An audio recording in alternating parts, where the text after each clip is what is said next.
So we just had a little backstage extravaganza that I so just fun. wanted to touch on.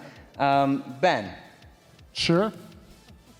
So, if you think about media manipulation, These f***ing clowns. Tim Pool loves this shit. Garbage gotcha journalism in quotation marks. You see him, he's just like tapping him. He's like, yeah, I got him, eh? Yeah, I got that socialist. Yeah, made it look like he loves the N-word. That was pretty cool, eh? Yeah, we're a couple of cool dudes.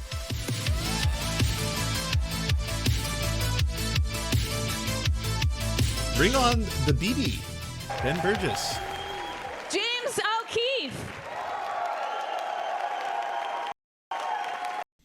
3-on-1.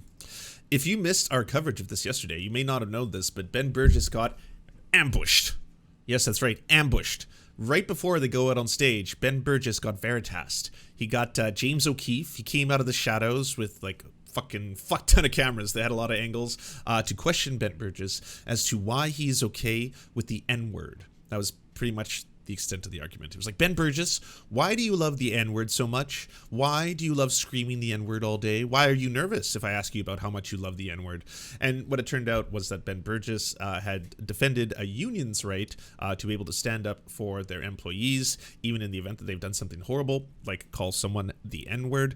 And his argument was, at the time, that in the same way a lawyer would stand up for someone who committed murder, he's like, I don't defend the act of murder, but I do defend the right for the lawyer to have the ability to do that. As is the case with this instance, I don't defend someone calling someone else the N-word, but I do defend the right for the union to be able to defend their workers under a union against their employer. That's what he wanted to say. But because he got Veritas real aggressively, and Project Veritas even had a black person who was asking him, you know, what do you think it's okay to say the N-word, who works for Project Veritas. And of course you could see that Ben Burgis was clearly not prepared for this moment. That was right before what you're about to see right now. That was basically how they, you know, seasoned and salted him up before he came out to do this debate, of which I have not watched. This is going to be the first time I've seen this. Ben Burgis. And last but not least, Tulsi Gabbard. Clean up your room. Okay, that is the face of someone who did not like the gotcha.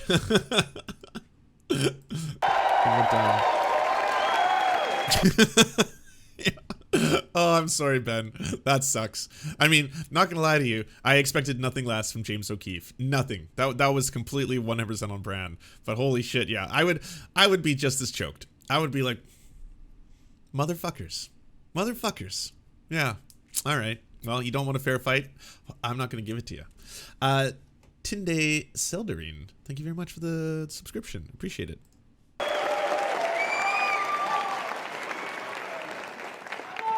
What was that, Tulsi? All right.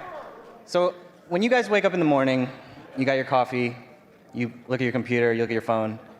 What's your process? I want to know, you know, from on a personal level, like how you're sorting out what the hell's going on in the world. I wake up, my alarm goes off, I immediately pick up my phone and I open Twitter, and I just start scrolling through. Lie. You immediately pick up the beanie and put it on. Oh, actually, no, that's a lie, too. You never take it off. You sleep in the beanie. And then I go, I'm not joking. And then I'm like, well, that happened. And then I sit there in bed lying up for about half an hour. And then I, you know, get to work. And then I'm like, wow, I can't believe it. I woke up to that. James? He's just like us. Well, I'm banned from Twitter, so... but distribution by proxy. Distribution by proxy, you know what I mean. I try to read a little bit of everything and try to read between the lines. That's the short of it. This is 125. I need to go fast on this. Not yet. Tulsi. I wait a little while before I start scrolling through the news, catch my breath, and take care of, you know, my personal time. And yeah, but I mean, Twitter is definitely not the first thing I go and look at. I'll scroll through a number of different news sources from across the spectrum and try to get a, you know, an average on what's going on in the world, and then take it from there. I'm gonna guess Fox News, Breitbart, maybe a little OWN mixed in there. All right. well, I wish I could say that my answers was Tulsi's, because that sounds much healthier.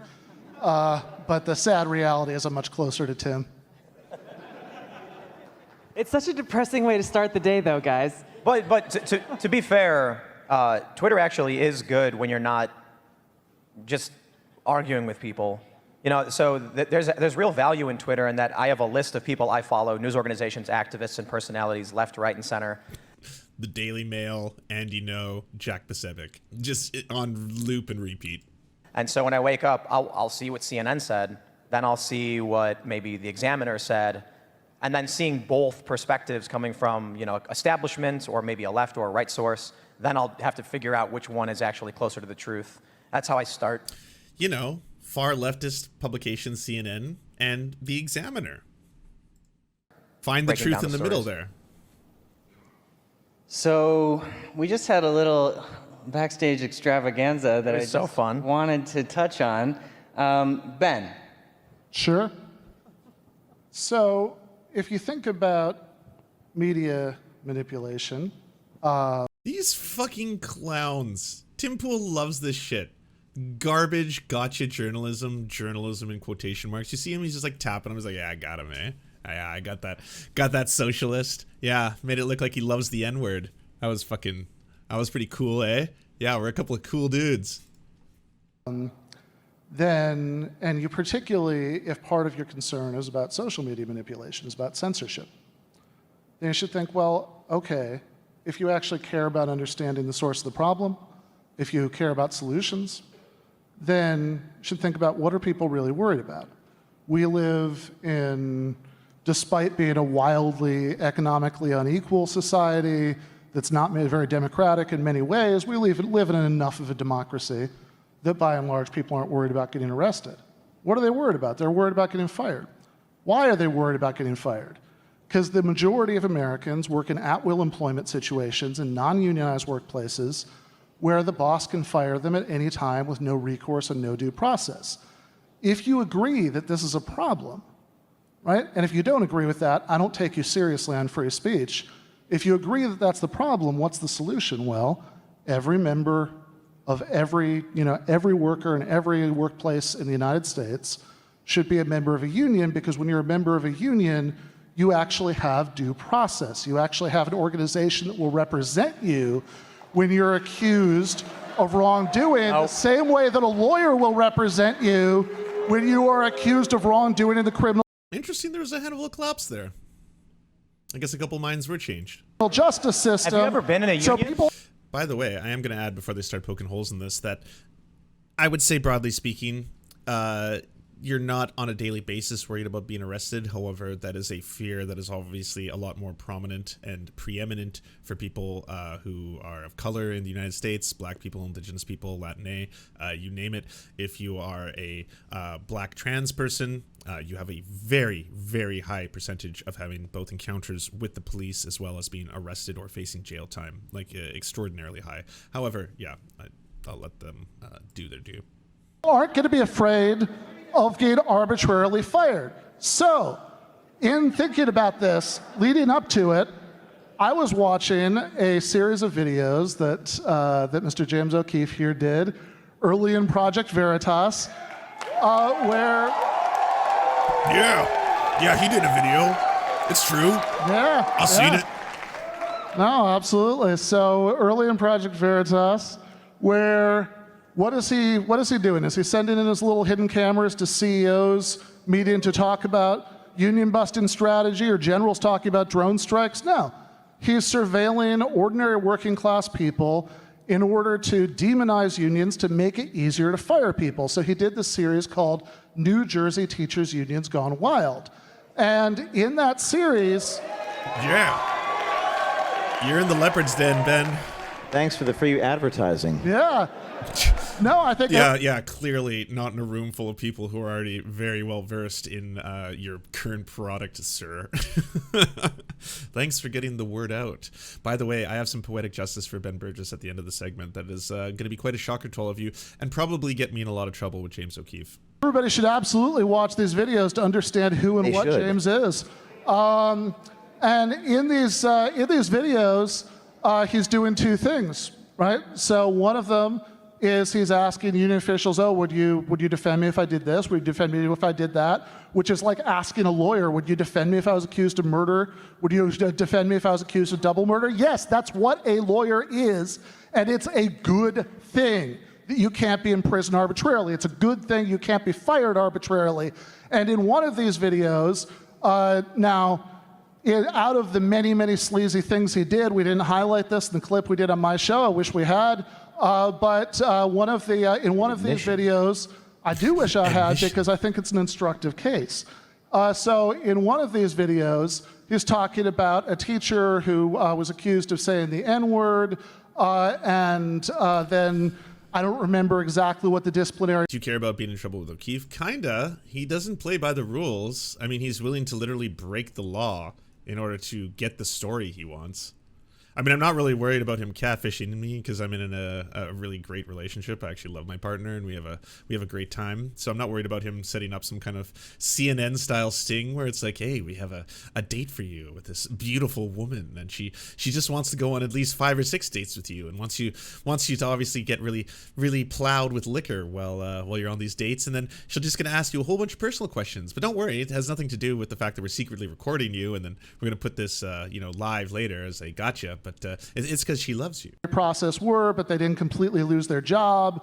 And he was taking this as, oh, see, unions think it's okay to say the N-word, which is obviously asinine, obviously thinking that somebody's career shouldn't be ended over doing a bad thing is not the same as saying the bad thing is bad. So just now, before we went. I do like how they're letting Ben say all this, because like I figured they'd let him speak for about like a minute and then it'd be like, whoa, okay, Ben, come on, you've had a lot of time here. I got to come out and say this. Ben Burgis loves the N-word. Beer, beer, beer, beer. A gentleman came up to me with a demeanor that suggested that no indication whatsoever. Yeah, I'm being nice. No indication whatsoever that he was affiliated with James or Project Veritas. His demeanor strongly suggested that he was part of the staff organizing this event. Said, oh, can I speak to you for a moment before the panel? And so I came back with him. They did their thing, their entrapment journalism thing. And in the course of it, they said, one of the things that James said is, do you care about finding out the name of this teacher? And I said, no, because I do not. Because I don't think that if you did a bad thing at some point in your life, you deserve to be nationally named and shamed years later, whatever consequence you might have had at the time, whatever chance for rehabilitation there might have happened. And James, being the supreme media manipulator he is, responded to this by saying... Can we like... Interesting play, by the way. A, that they let him speak for as long as they did. B, that the people in the audience, I mean...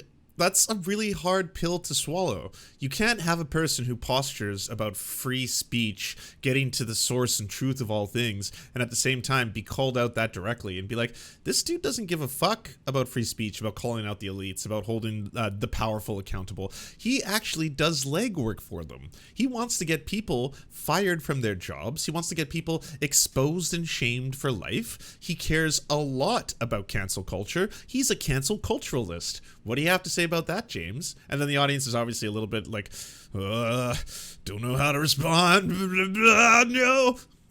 To this by saying, oh, why do you think it's okay to use the N-word, which is obviously not what I said. But then again, James is a liar, so that is in character. Good job. James.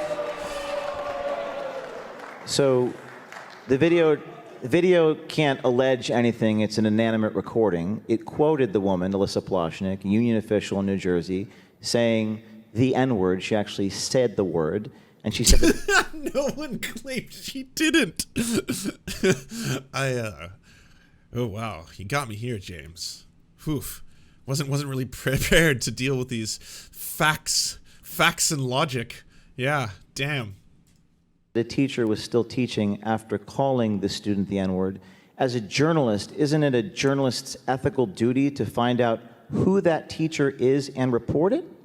No! What the fuck? maybe if you hate the teacher and they're I don't know, a lefty or a lib, that would make sense. Why would journalists be bothering themselves with fucking petty, very, very hyper centralized stories like that?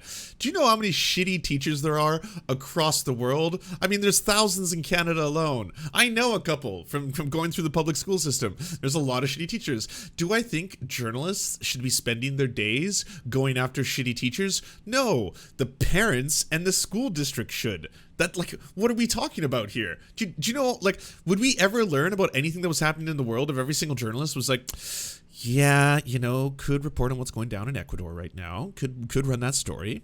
But then again, I mean, locally within this very highly centralized district, there is this teacher that apparently has said a slur. And that's what I think journalism should be focused on right now.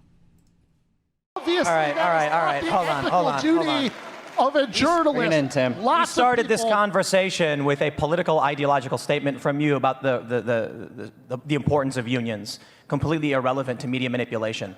You started your extremely irrelevant. Absolutely. You started the argument from an ideological perspective.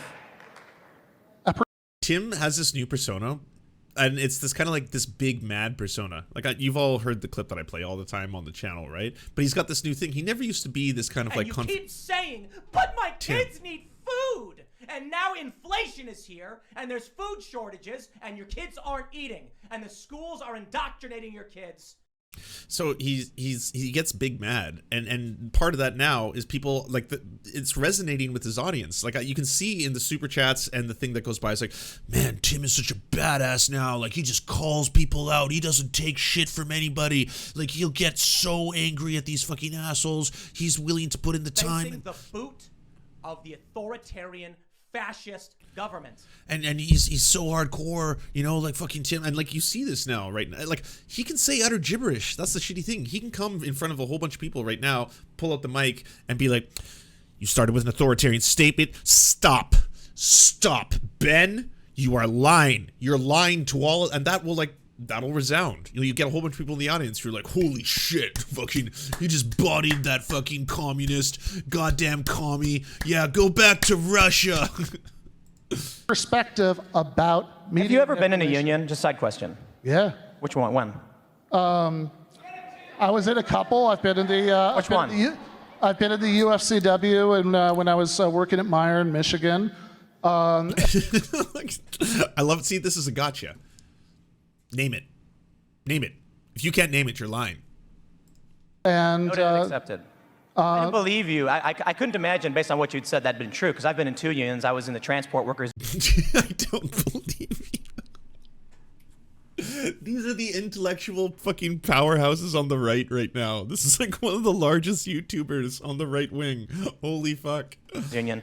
And I worked at a grocery store as well, which also had a grocery workers union. And they were so corrupt that I was like, the statement you made is just like your perspective I can respect. That's coming from you, but it's like a blanket subjective perspective. But I don't want to have an argument not about. at all subjective. I don't want to have an argument about union. So why don't you just talk about, broadly speaking, what unionization has done, both prior to the erosion of unions in America under Reagan and in Britain under Thatcher, and what the working conditions and how the average worker pay, as well as benefits, salaries, all of that. Let's see in what direction they moved. We can have very, very simple discussions about this with the data, Tim. I mean, you could do the anecdote Andy thing. I worked in a supermarket. When I worked in a supermarket, my union was very corrupt. Yeah, I had to pay dues, $5 a month, and then I don't feel like I really got anything for that. It was all those fat cats at the supermarket union. They were really the ones making the money. However corrupt that union might have been that you were part of, 2 of them. if you had been accused of an infraction, subject. Lance, don't let Adam and Sitch say that you. Me and Matt were going off about that. Tim Pool does not get to keep doing this. Tim Pool, like, you can't weaponize your branding for the sole purpose of being able to spread messaging better. You can't do that. Like, you have to, like, I forget who I was talking to. Maybe it was it Kyle Kalinske? Maybe it was Kalinske or Pacman, but they put it really well. They were like, if you took an outsider, let's just say someone who knows nothing about Tim Pool, you clicked on the videos tab and you went through all of his video, like both the thumbnails and the topics of the videos, and you asked them, where do you think this person aligns politically? They would always and immediately be like, on the right.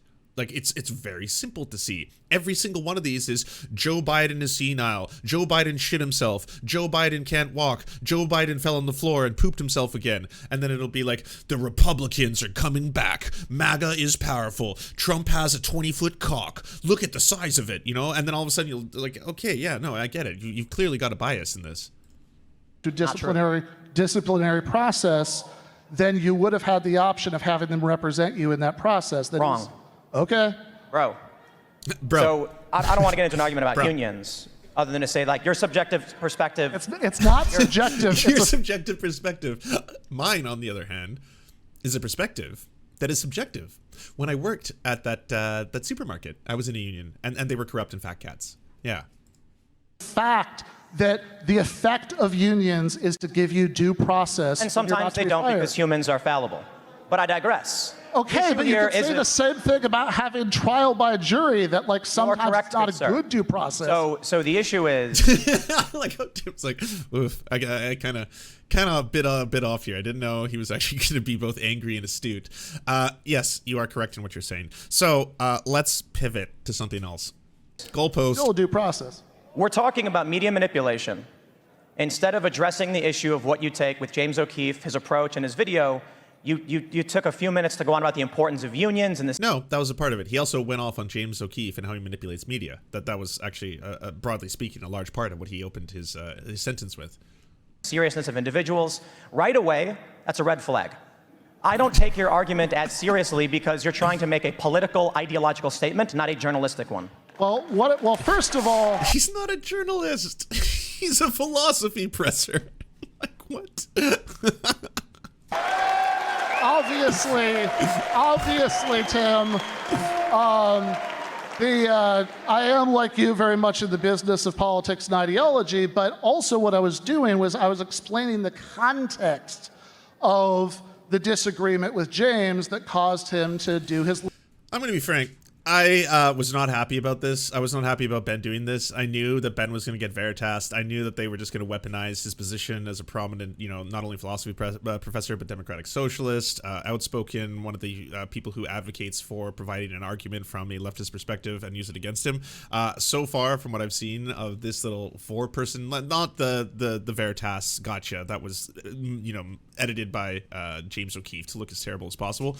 But this segment, on point. This is fucking a 3-on-1 that Ben is doing very, very well in. Right, your disagreement is that you think of James is opposed to unions and his actions are based on opposition to unions and not that he had a question about a teacher using a racial slur. That is irrelevant to the question of, hey, here's a video, you didn't It's show... not irrelevant. Everybody agrees you shouldn't use racial slurs. The question is, if you do, should you have protection when you're about to be fired for it? Should you have a due process? Should you, as a person who once did something bad, have your name spread over all of media throughout the entire country because you once did something bad in your life? And I don't think so. That's a question of values, but that is the context. That's the. Oh, they are cutting away. Yo, Moonlord, what's good? What panel did you appear on? Was there like a debate about moon rocks or something? Who else is there? Blair White, Cornel West. I wouldn't mind seeing Cornel West. Cornel West would be an impossible person to fucking get a leg up on. What is happening right now? Why is this the rest? What? It was just 11 minutes? That's all we get?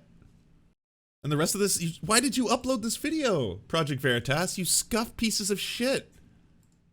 Do you enjoy the Serfs but prefer not to have to use your eyeballs? Many are saying this. Well, we've got the solution for you. It's the Serf Times in podcast form. Available on most major podcasting networks now. If you enjoy it, please consider leaving a good review and feedback because it really helps the show out, apparently, and it's free, just like the podcast. To our gods, Xander Corvus and Peyton L. Just, we are prepared to embark on a mighty jihad in your name. To our monarch, Tom Spiker, we are but your humble jester, attempting in vain to get you to laugh. To our valiant knights of the Round Table, Benji Arnie, Tech Tink, Scary Earth Human, Tony, DM Rivera, Resident Scarecrow, Sir Nickus, Mayred, Cheryl Alvarez, Ruby Kelly, Brandon, Words Greenwood, It doesn't matter what I believe. It only matters what I can prove. Egbert Celine, Matthew Scarborough, Stellar Vision, Ariane McCarthy, Daniel Sutton, Coulter Smith, Jenna Tao, Quiet 185, Anna Loves Riley, Omni, Riley and Anna, Poodlehawk, The Tim Caucus, Multimondi, Trevbot, EXE, Brian Ephraim, Lemmy 101, Anthropophojak, Saren 42, Catherine, Ramon Acosta, Incosin, Agent NDN, Violent Orchard, Political Puppy, La Media Panza, Zach Christensen, Todd Buckingham, and Todd Lajeunesse. We raise our mugs and salute our brave heroes off to another glorious conquest.